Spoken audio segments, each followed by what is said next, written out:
Bonjour Mathieu, comment vas-tu? Bonjour Fawzi, je vais très très bien. Avec ce soleil, avec ce confinement, c'est très difficile pour tout le monde, mais j'essaie de voir le côté positif et surtout d'avancer autrement et faire des choses différentes pour garder le moral et la pêche. J'aimerais qu'on s'y arrête un petit peu parce que ça va être justement le centre en fait de cette interview. C'est tout va partir des valeurs que tu vas nous présenter. Alors, est-ce que D'accord. tu peux nous les partager aujourd'hui? Les valeurs les plus importantes pour moi aujourd'hui sont déjà le partage. Partager.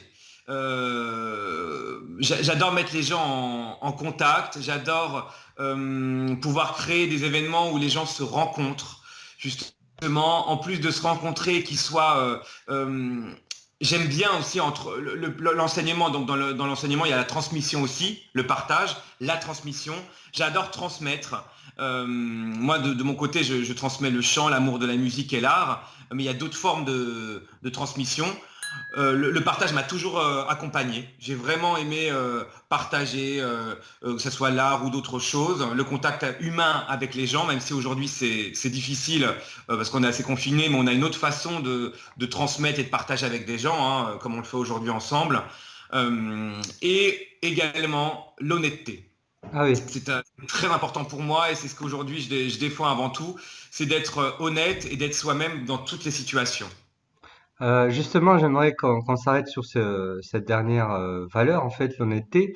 Trop souvent dans l'entrepreneuriat, on prend un petit peu ce qu'on appelle d'ailleurs le personal branding. Toi qui as fait peut-être du marketing, tu sais ce que c'est. C'est la marque personnelle et euh, on essaye de se raconter en fait une histoire qui est très belle, une belle façade.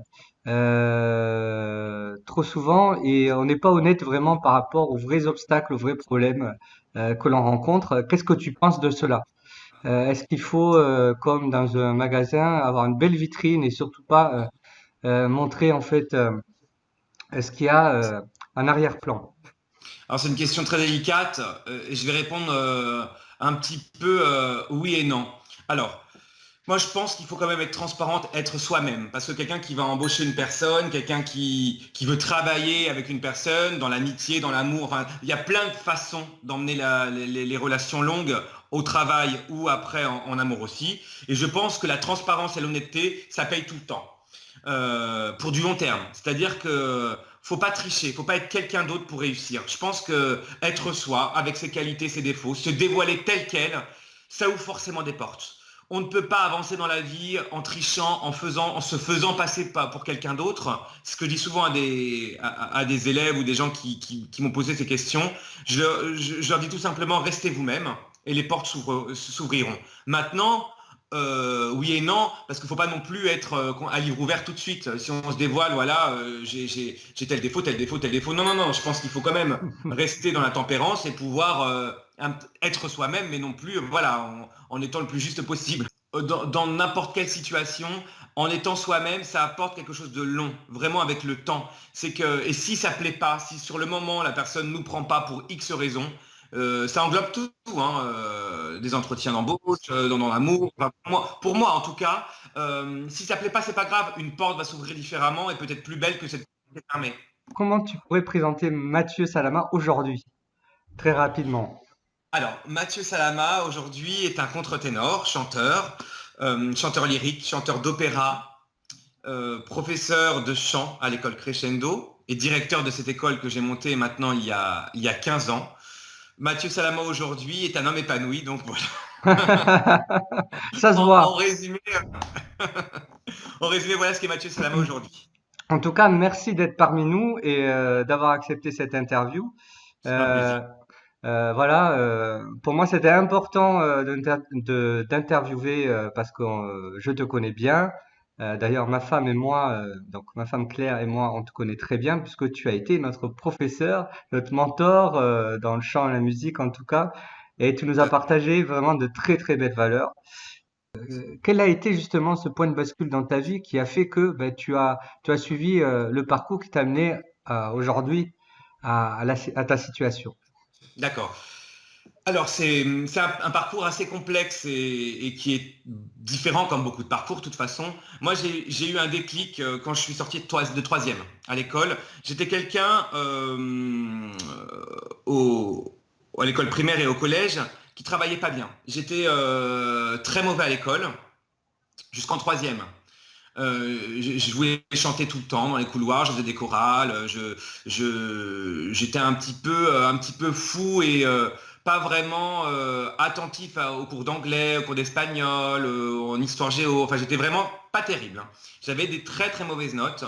D'ailleurs, en titre d'information, on m'a mis en 3A, c'est la troisième allégée. Donc, on a allégé le programme pour finalement me mettre dans une classe avec des éléments qui travaillaient pas très bien. Ah, ouais, je Donc, connaissais pas ça. Je ah bah connaissais pas oui, ces oui, classes-là. c'est des classes. Et puis aujourd'hui, j'espère que je vais faire un message après pour dire que justement, c'est pas en placardant des gens qui travaillent mal que les gens vont mieux travailler, hein. Enfin Ah, bref, oui, de toute je façon, pense ouais. que c'est pas une bonne solution. Bon, en tout cas, l'élément du déclic, c'était après la troisième. Donc j'étais à Livry-Gargan, j'ai eu cet enseignement normal et en troisième, alors j'avais la possibilité soit de redoubler ma troisième ou d'avoir une liste avec ce qu'on appelle à l'époque et ce qu'on peut-être on appelle encore aujourd'hui des voies de garage que je trouve complètement aberrant, mais on montre une liste, voilà, soit tu veux être coiffeur, tu peux être cordonnier, menuisier, enfin tu as toute et en troisième on n'a pas forcément encore une idée de ce qu'on va faire. Moi, ce que je voulais faire, c'est chanter. Donc, D'accord. à partir de là, j'ai dit, bon, au conseil d'orientation, je veux chanter. J'écrivais des poèmes, des chansons. Et là, il m'a dit, mais non, mais ça n'existe pas comme métier. Il faut vraiment faire quelque chose. Alors là, du coup, moi, j'avais comme possibilité, j'aimais l'art et le dessin. Donc, on m'a mis dans un lycée professionnel à Bagnolet, un D'accord. lycée pas très bien fréquenté dans le 93. Et là, ça a été l'élément de déclic. Je suis arrivé dans quelque chose d'inconnu avec des gens vraiment qui travaillaient pas du tout, qui étaient dans des situations un petit peu difficiles. Et là, je me suis dit, voilà, il faut que je me sorte de cette situation. J'adore les gens, donc j'avais pas trop de problèmes, mais alors que ça craignait quand même, hein. Ah C'était oui, quand même un- c'était ce qu'on appelle une ZEP, hein. ouais. Et Les gens du se coup, baladaient, tu me disais, avec des couteaux, c'est ça? C'est ce que tu m'as oui, raconté. voilà, c'était horrible. C'est vraiment une. Et là, j'ai dans les cours des pistolets, il y avait des couteaux, il y avait bon, des dealers, etc. Parce qu'en fait, ils ont rejoint, si tu veux, c'était une filière qu'on appelle un CAP, agent d'exécution graphique en décoration. C'est tout ce qui concernait l'art, mais en fait, c'était les peintres en lettres. C'est un métier qui n'existe plus aujourd'hui, mais on formait à ça. C'était la base de ce métier. Et les professeurs de cette école, eux-mêmes, fumaient de la drogue et Super. ouais, ouais, Ah eux-mêmes oui, étaient assez perturbés. Voilà, c'était pas des il professeurs, fallait qu'ils soient un modèle, c'est normal. voilà, c'était pas des modèles du tout d'éducation et de formation. Et sinon, à travers ça, donc, ce qui a été l'élément de déclic pour moi, c'est que je me suis dit, il faut absolument que je me batte, que je sorte de cela. Donc, je me suis battu, j'étais le premier de ma classe et j'ai surtout essayé de rentrer dans des écoles d'art, dont une qui me tenait à cœur à Paris. Et tous les deux, le directeur de cette ZEP m'a dit, mais personne va accepter un élève qui vient du 93, c'est comme ça. Et je lui dis, mais il n'y a pas de... C'était la première porte réellement qui s'était fermée. Et je l'ai ouverte, j'ai forcé les portes pour rencontrer le directeur de cette école d'art. Et là, il m'a pris en rendez-vous, il m'a dit, oui, je vais vous prendre. Donc, parce que j'avais des très bonnes notes, mais en principe, il ne prenait pas des gens du 93. D'accord. Les gens Ouais, c'est alors, les écoles parisiennes. justement, c'est important de s'arrêter sur ça parce que le but, c'est pas de stigmatiser justement les personnes qui vivent dans le 93 ou dans des zones difficiles. En fait, c'est de se dire que, justement, le message important, c'est de se dire que malgré en fait l'environnement dans lequel ben, des personnes comme toi ont pu évoluer, cela ne t'a pas empêché, par exemple, de t'en sortir et par le haut en plus. Alors, justement, c'est vrai. C'est pas dans ce sens-là que je disais ça. C'est vraiment en se disant euh, que tout le monde, peu importe d'où on vient, peu importe d'où on vient, on peut aller où on veut. peu importe d'où l'on vient, avec la volonté, avec les portes qui se ferment, on peut aller où on veut si on se donne les moyens. Parce qu'on m'a vraiment dit dans cette école, ce n'est pas possible, tu n'arriveras pas à sortir de cette espèce de bulle. Et en réalité, je me suis battu parce que là, à partir de ce moment-là, c'était le déclic pour répondre à ta première question. Ce déclic, c'était cette école pour aller plus loin. Voilà. Très bien. Non, non, mais c'est ce que j'avais bien compris de ton message, t'inquiète pas, Mathieu. Mais c'était bien de le rappeler. Alors, merci en tout cas pour ça. Donc, quelles sont les clés que tu as utilisées pour sortir en fait de cette situation?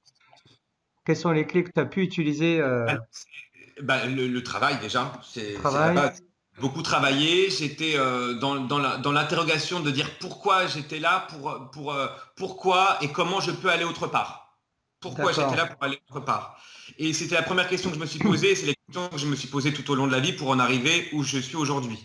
C'est toujours cette envie de se battre et de forcer un peu les portes, parce que finalement les portes ne s'ouvrent pas comme ça, il faut un petit peu les forcer. C'était la première porte que j'ai forcée pour arriver à l'endroit où je voulais aller. D'accord. Et là, je Donc, suis arrivé dans une école d'art à Paris où j'étais finalement en collège, un des derniers de la classe, pour arriver finalement dans une école d'art qui est assez réputée, un des premiers éléments. Et c'est d'accord. là que les premières revanches de la vie sont arrivées avec des profs qui étaient dans le Z que j'ai rencontré, qui ne croyaient pas en moi, qui étaient quand même assez durs aussi, que j'ai retrouvé et que a dit voilà, en se battant, on peut réussir. Et c'est mon message premier, c'est ça aussi, c'est se battre toujours. Alors après, j'ai travaillé j'ai fini mes études, mon circuit de publicitaire. J'ai travaillé dans la communication visuelle. J'ai fait des études pour être dans la publicité, dans la création de logos, dans des agences de pub. J'ai travaillé donc en alternance. J'ai continué mes études. Bon, évidemment, moi, mes études aussi de chanteur, puisque j'ai fait le conservatoire très jeune. Donc j'avais fait mon circuit de pianiste, guitariste et chanteur en parallèle, évidemment. Et après, si tu veux, mes études, j'ai travaillé dans une agence de pub où là, j'avais un poste à responsabilité comme directeur artistique dans la communication visuelle. Donc j'ai D'accord. fait du graphisme, des créations de logos, de catalogues, des créations de DVD également, parce qu'à l'époque il y avait beaucoup de DVD, donc j'ai créé toute une charte graphique euh, pour, euh, pour, euh, pour des grandes sociétés. Voilà, je travaillais beaucoup l'image et ça j'adorais. J'ai vraiment aimé cette période de ma vie où j'ai fait ce qui m'avait complètement épanoui à ce moment-là, c'est travailler avec les couleurs, avec la recherche typographique des logos. Moi j'ai beaucoup aimé cette étape de ma vie où j'ai fait du graphisme et de la publicité. Donc, où tu as été dans la créativité, tout ce qui est Complètement. créatif, voilà. Quelles sont ces choses que tu retrouves aujourd'hui? Ben, c'est la passion. J'ai toujours été passionné et de l'intérieur, j'avais envie de produire, j'avais envie de faire des choses. J'ai toujours été passionné par tout ce que je voulais faire. Et justement, ce qui m'a amené aujourd'hui à diriger une école de musique dans le 11e que j'ai monté, Crescendo Art, euh, c'est en fait dans cette boîte de pub, je chantais souvent et en alternance aussi, j'avais cette envie de chanter et d'enseigner et de transmettre. Donc, en parallèle, je donnais des cours dans des conservatoires et aussi dans des centres culturels comme professeur de chant. Donc, très jeune déjà aussi, un peu en alternance, si on peut appeler ça comme ça, j'avais un peu de métier, de casquette. Et en plus de ça, pour payer mes cours de chant, je chantais dans les pianos-bars pour gagner de l'argent. Et cet argent-là, je prenais des cours de chant aussi. Donc, je me perfectionnais. Je me souviens, c'était une période un peu folle où j'avais 3-4 boulots, professeur de chant, je donnais des cours de chant et j'ai travaillé en tant que directeur artistique dans une boîte de pub. C'était assez fou. Et un matin, je me suis levé et je me suis dit, je veux monter mon école. Je veux être directeur d'une école de chant, je veux transmettre. Et c'est pas que j'avais plus envie de travailler dans une boîte de pub, mais il y a eu un déclenchement d'un seul coup. Hein. C'est tout bête, sur un parking et je garais ma voiture et j'ai dit à mon patron en sortant de la voiture, je crois que je vais monter mon école de chant. Surtout, le bon moment, c'est de se dire qu'à un moment donné, on ne veut plus être à l'endroit où nous sommes et on veut vraiment avancer vers quelque chose qui nous anime. Et c'est ce que tu nous présentes là et ça me fait permet justement de parler de la transition entrepreneuriale, c'est-à-dire ta transition. C'est-à-dire que là, il y a eu cette rupture-là C'est-à-dire que sur le parking, tu as annoncé vraiment que là, bon, c'était tout pendant enfin, cette période où tu as fait tout en même temps, tu ne pouvais plus l'assumer. Alors, comment tu pourrais résumer justement les étapes? Et surtout, quelles ont été des difficultés, tes sacrifices et les risques pris en fait pour, euh, pour passer le pas en fait, pour créer D'accord. justement ton école? Ça, Alors, c'est important pour tout le monde en fait, c'est un peu, pour je parle au l'audience. nom de tout le monde aussi qui regarde cette vidéo et qui veulent aussi monter des projets, etc. Il faut vraiment étudier les choses quand même, hein. On ne sait pas en un coup de tête, voilà, Bien je veux faire sûr. ça, je Oui, veux faire un oui. restaurant. Tu fais bien de le C'est voilà. rappeler. Oui. Sinon, on peut se casser la gueule si on a une famille à nourrir. Si, non, non, mais attends, il y a vraiment beaucoup de choses autour. Et puis, je pense que tu sais très bien Ah pour oui. pouvoir avancer. J'avais longtemps réfléchi. C'est pas un coup de tête complètement fou, puisqu'en fait, ce patron m'a aidé quelque part aussi. Il m'a dit le local que j'ai aujourd'hui, encore aujourd'hui, qui est le local de l'école, ça, c'est une annexe de la boîte de pub. Donc, Oui. il m'a aidé à sa façon et je le remercie encore aujourd'hui.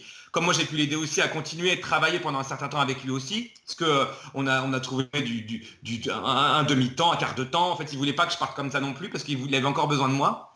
Et il m'a aidé. Maintenant, je pense il faut prendre des risques. Parce que les gens dans la vie qui prennent des risques, ah ben, je pense que c'est important de prendre des Ah risques, oui, non, mais à un moment savoir où donné, on va, c'est... ce qu'on veut.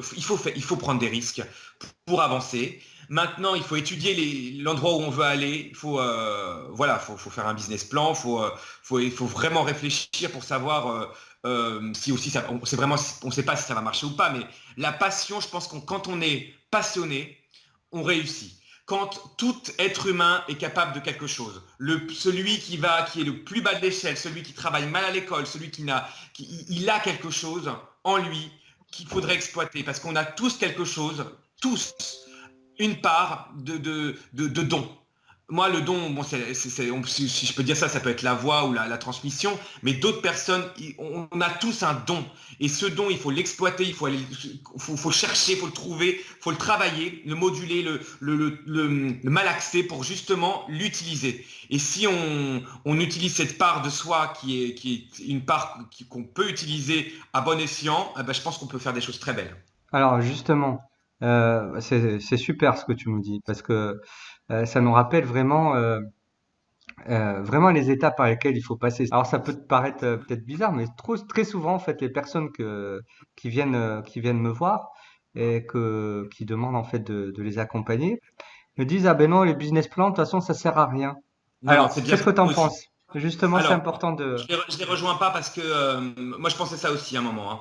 Un moment, mais c'est hyper important pour les objectifs après que tu donnes à ta société, à ton association, à plein de choses.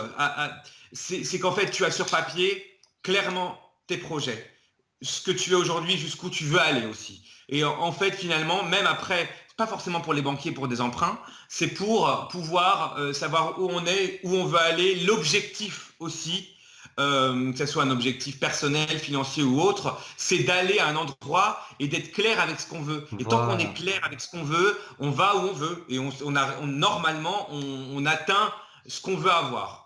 Et, euh, et justement, donc on vient juste de parler du business plan. Quelle a été la deuxième étape? C'est-à-dire que tu as fait ton plan et comment tu l'as exécuté? Et surtout, quels sont les obstacles que tu as rencontrés justement pour monter Alors, cette en fait, entreprise? si tu veux, j'avais déjà ça allait très vite. J'ai eu d'un seul coup 3, 4, 10, 20, 30, 50, 100 élèves. En fait, il a fallu 6 mois vraiment pour d'un seul coup, de bouche à oreille, avoir une réputation et un nom, si tu veux, dans l'enseignement musical. Et là, j'ai été un petit peu dépassé par les événements parce que du coup, on m'a demandé aussi des cours de piano, des cours de guitare, des spectacles. Et en fait, comme moi, j'adore mettre les gens en contact, j'adore l'art, j'adore le show. Et je me suis dit, ah Je oui, oui, confirme, je voilà, confirme. ça allait très vite. Donc, j'ai pas eu d'obstacles, si tu veux, réellement, parce que j'étais dans un élément qui m'a complètement conforté et quelque chose qui m'habitait depuis tellement d'années que du coup, je voyais pas le temps passer. C'est vrai que j'arrivais le matin à 8h, je finissais à 21h, 22h, mais je voyais pas ces heures-là parce que j'étais complètement dans une bulle de création et de bonheur. avec mes élèves, avec les gens, avec les projets, avec ses partenaires, avec la création de spectacles, parce que j'en fais quand même, j'en faisais et j'en fais encore aujourd'hui 2 fois par an dans des Oui. grands théâtres prestigieux, et c'est toujours un plaisir d'organiser, mettre les gens en contact. Ce que je disais au début de l'interview. Voilà, donc est-ce que tu peux nous dire justement en termes de temps, comment ça s'est fait? Combien de temps en fait tu as dû bosser en fait en même temps que ton travail en tant que directeur artistique dans ta boîte de pub, dans le cadre de du développement de Crescendo? Ça a été très vite en fait. Bon, je vais dire la fourchette comme ça, c'est 1 an. 1 an, d'accord. Un Un an an, pour préparer un petit peu le terrain. Et à partir du voilà. moment où tu as arrêté vraiment ton boulot, euh, combien de temps tu as mis? Donc tu m'as dit 6 mois, c'est là pour lancer vraiment Crescendo, Voilà, quoi. voilà, ça a D'accord. été très vite. Ça a Ça a été été très très vite. vite, d'accord. Donc de toute façon, quand tu as commencé, tu avais déjà j'imagine, tu avais déjà des élèves et tu commençais déjà les cours, ou tu continues toujours déjà les Voilà, cours, voilà, c'est ça en fait. exactement. Oui. Et Hmm. 6 mois, ça a été vraiment le bouche à oreille qui a fait exploser vraiment le business. Exactement. Super. Parce que j'étais passionné déjà en amont, c'est-à-dire que j'étais déjà passionné par des concours, pour mettre les gens en contact, en lien, et Donc tu l'enseignement avais un électronique. réseau, quoi. Tu avais déjà un J'avais réseau. déjà ça, exactement. Et c'est ce qui m'a après complètement épanoui, c'est d'avoir plus le temps de faire que ça. Et après, donc après, c'était assez simple, finalement. D'accord, donc Simple, mais oui. Pas rien facile, n'est pas facile, mais plus simple. facile, on va dire. Voilà, où la facilité, c'est le temps. C'était que j'avais plus de Voilà, temps exactement. pour m'amener à ce chemin. Donc tu as dû quand même bosser comme un acharné durant la première année Oui, où tu n'as fait oui, que ça, où tu n'as fait que oui, Crescendo. oui. Comment tu as géré ça? Au niveau de ta santé, au niveau de ta vie personnelle, c'est important aussi Les pour sacrifices, tu vois. l'audience. Voilà, justement. Parce que c'est important pour l'audience, parce que c'est des questions qui reviennent souvent. Non, Alors, c'est vrai. j'avais pas de vie personnelle, je ne vivais que par mon travail. C'est-à-dire que c'est le travail qui prenait ma place. C'est pour ça que je dis beaucoup à des auto-entrepreneurs, des patrons, des gens qui montent leurs projets. Je pense que d'équilibrer une vie de famille avec les responsabilités d'une société, c'est très difficile. De pouvoir monter des projets en amont aussi le soir, on peut tout faire. Maintenant, c'est les sacrifices pour moi, c'était de mettre ma vie sentimentale un peu de côté pour vraiment me consacrer qu'à une autre forme d'amour, et c'est celle de l'art et de ces projets en amont avec mes élèves, avec l'école. Donc ça a pris beaucoup de temps de sacrifices. Voilà, c'est surtout les sacrifices de ma vie personnelle, sentimentale, que j'ai mis un peu de côté pour, si tu veux, ne me pas compter mes heures. Et je peux pas te dire aujourd'hui combien de temps, parce que j'étais tout le temps là. D'accord. En tout cas pour Crescendo. En effet, tu as parlé de sacrifice. Mais quelque part, moi, je peux te partager mon avis. Moi, je prends ça comme un investissement. S'il faut vraiment passer par là pour justement développer une vie de qualité, une vie personnelle de qualité, ça vaut le coup. Par contre, quand ça devient une habitude et que ça devient trop addictif, le travail, et que ça te dessert après, ça peut être très dangereux parce C'est qu'on à a double beaucoup de tranchant. cas Il à faut double dans une tranchant. vie. Oui, Voilà. excuse-moi de te couper. Vas-y, C'est à vas-y, double c'est tranchant, important. c'est-à-dire que à un moment, il faut avoir le recul sur sa propre vie, se dire voilà, aujourd'hui, j'ai fait ce que je voulais, il faut que je laisse la place pour ça. Il faut équilibrer les choses. Et c'est vrai que ça peut devenir addictif. Le travail ou le fait de créer, d'avancer, etc. Ça peut devenir quelque chose de tellement prenant qu'on est dans une espèce de tourbillon où on ne se rend plus compte. Mais je pense qu'avec du recul, après, on peut équilibrer les choses. Je répète quand même pour les auditeurs que j'étais quand même très jeune, hein. Maintenant, Oui. aujourd'hui, ça a un peu changé. Donc voilà, j'avais entre 21 et 26 ans. Donc du coup, voilà, j'étais dans une espèce de création. Peut-être qu'après, on privilégie d'autres choses. En tout cas, à ce moment-là, j'avais privilégié ça. Très bien. C'est-à-dire que l'école, en fait, pour toi, c'était tout à un moment donné, mais il y a quelque chose qui s'est passé dans ta vie qui t'a révélé vraiment à quelque chose de très important et qui te rapprochait plus de ta vérité. Alors, est-ce que tu peux nous en parler? Bien sûr, avec plaisir. En fait, un autre déclic, et c'est en allant à Venise pour des vacances. que j'ai eu un coup de cœur pour une voix masculine dans la rue, quelqu'un qui chantait ce qu'on appelle en voix de tête, en contre-ténor. Alors je connaissais pas du tout, ce n'était pas ma culture, ce n'était pas mes influences, je n'écoutais pas du tout cette musique, même si je l'avais travaillé au conservatoire pour des auditions. C'est pas quelque chose qui m'avait pris complètement, comme on dit au Québec, en amour. C'est pas quelque chose qui m'avait pris en amour. Par contre, cette voix m'avait complètement emporté quand j'avais 34 ans à Venise. J'étais en admiration. Et là, il y a eu ce déclic en arrivant à Paris. Je me suis dit, ouh là là là là là, j'ai envie de chanter comme ça, j'ai envie de découvrir ce répertoire et je veux absolument développer ma voix de tête, une autre voix que j'avais en moi mais je ne savais pas quoi en faire si tu veux, je ne savais pas où l'amener, comment, pourquoi. Donc c'était un déclic très important, arriver à Paris, savoir si je pouvais avoir une carrière ou je pouvais faire quelque chose de cette voie. Parce Donc que arriver à Paris. Oui, parce que c'est chose très importante dont on n'a pas parlé, cette carrière, tu as essayé quand même de la développer en même temps que de l'école, mais dans on va dire, la variété au tout début, hein. Je sais pas Oui, si on en a parlé, je crois pas, mais non, non.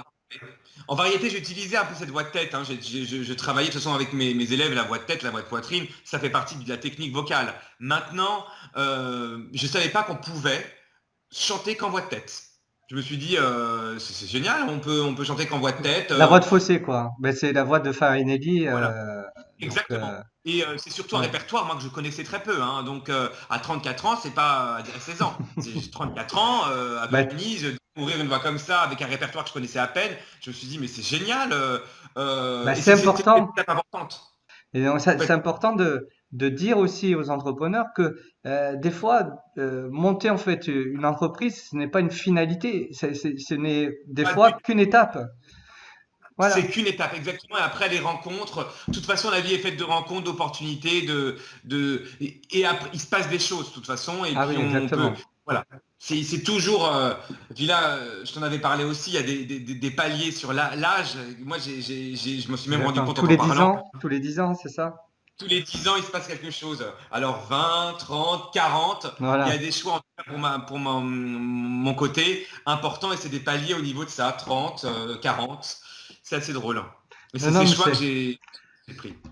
comme quoi il y a forcément en fait un chemin et voilà, il faut en avoir conscience. Puis surtout être vigilant. Il peut nous arriver vraiment des rencontres qui continuent à nous transformer et à nous rapprocher de la vérité. Alors, donc, il s'est passé combien de temps entre justement, c'est ça, c'est 10 ans en fait, entre le moment où tu as monté crescendo et cette révélation?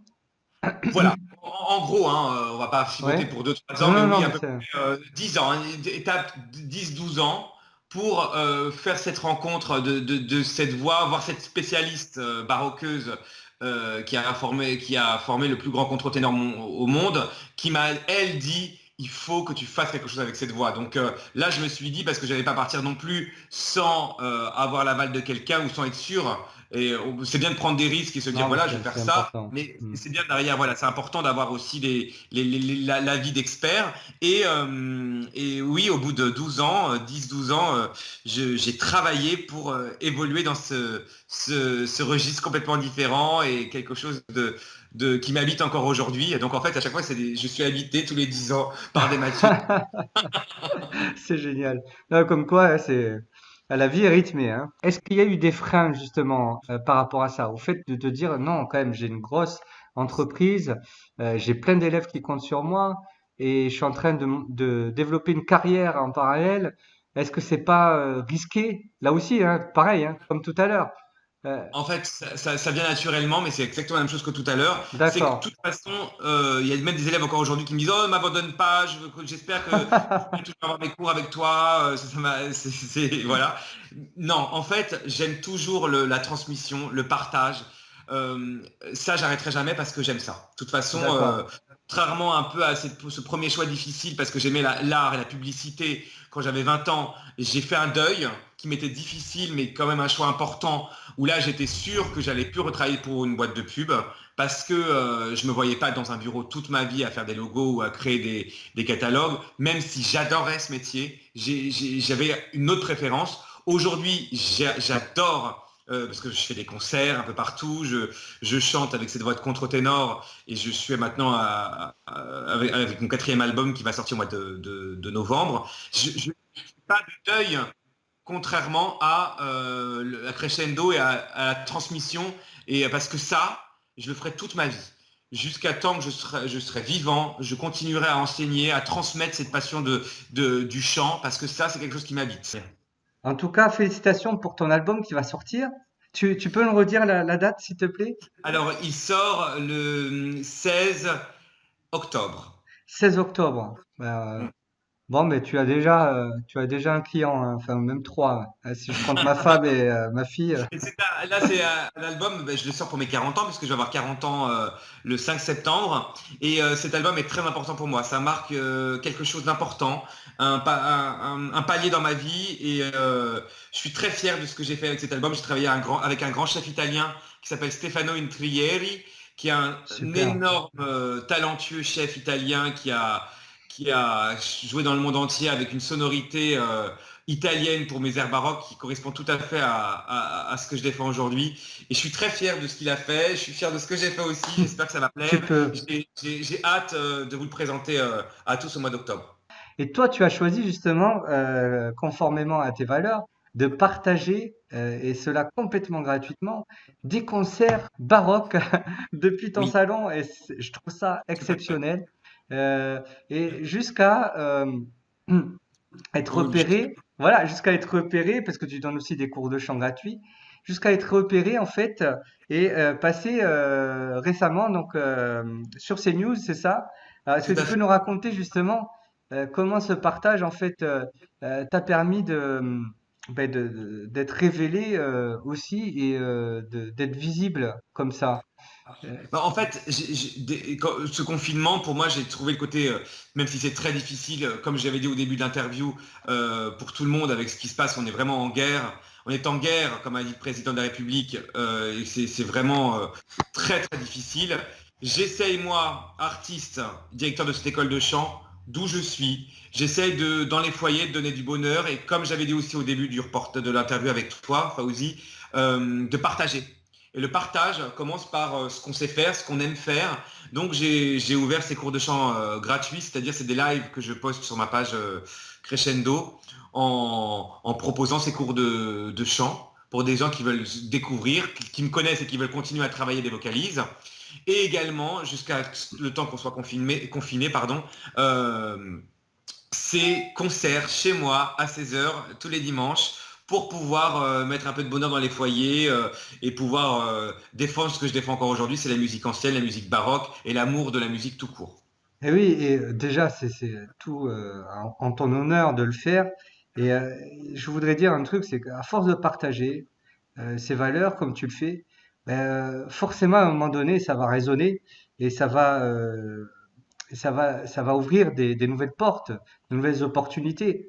Euh, et je me souviens de cette interview que tu as fait à CNews où c'est quand même dingue. Moi, j'ai vu en fait dans cette interview des journalistes se lever pour faire des vocalises. Enfin, alors quand on connaît en fait vraiment la rigidité en fait un petit peu des émissions de télé et les façons un peu rigides de fonctionner et tout ça, le fait d'avoir réussi à faire ça aussi, moi je trouve ça quand même incroyable. C'est assez fou. Moi, j'étais tout à fait détendu et en fait, ça s'est passé pas comme nous, en fait, par FaceTime.